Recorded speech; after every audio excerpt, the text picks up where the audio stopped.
সালটা ছিল 1992 সাল 6ই ডিসেম্বর। বাবরি মসজিদে যে প্রথম ব্যক্তি আঘাত করেছিলেন তিনি হলেন বলবীর সিং। স্ক্রিনে ওনাকে দেখতে পাচ্ছেন।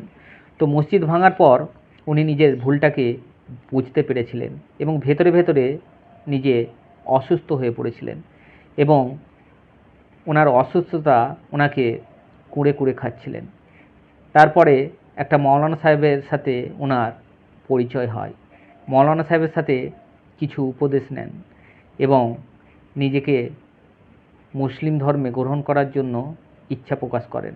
তো মৌলানা সাহেব ওনাকে বাধা দিয়েছিলেন, বলেছিলেন তুমি মুসলিম ধর্ম গ্রহণ করলে হিংসা বিবাদ কিন্তু করতে পারবে না, কারণ মুসলিম ধর্মে কোনো হিংসা বিবাদ চলে না। তুমি তার আগে কোরআন শরীফ পাঠ করো, ওখানে জ্ঞান অর্জন করতে পারবে। তো কোরআন শরীফ পড়ার উপদেশ দেন মৌলানা সাহেব। তো বলবীর সিং সেই কোরআন শরীফ পড়ে নিজের ভুলগুলোকে বুঝতে পারে এবং উনি হিংসা বিবাদ ছেড়ে দিয়ে মুসলিম ধর্ম গ্রহণ করেন এবং কোরআন শরীফের জ্ঞান অর্জন করে উনি মৌলানা হয়ে যান এবং নাম বদলে উনি নাম রাখেন মোহাম্মদ আমির। মুসলিম ধর্মের অর্থ হলো শান্তি। সর্বশ্রেষ্ঠ ধর্ম হলো ইসলাম ধর্ম।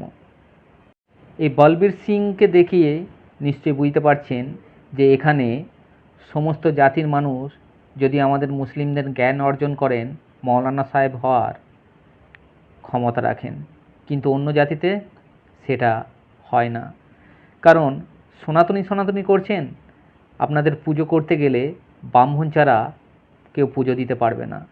কিন্তু আমাদের মুসলিম ধর্মে যে কোনো জাতির মানুষ যদি ইসলাম ধর্ম গ্রহণ করে, সে যদি ইসলাম ধর্মের জ্ঞান অর্জন করেন তো উনি মৌলানা হওয়ার ক্ষমতা রাখেন। এই কথাগুলো বললাম বলে কেউ খারাপ পাবেন না, যেটা সত্য সেটাই আপনাদের সামনে তুলে ধরলাম। তো হিন্দু ভাইদিকে আমার নমস্কার আর মুসলিম ভাইদিকে সালাম।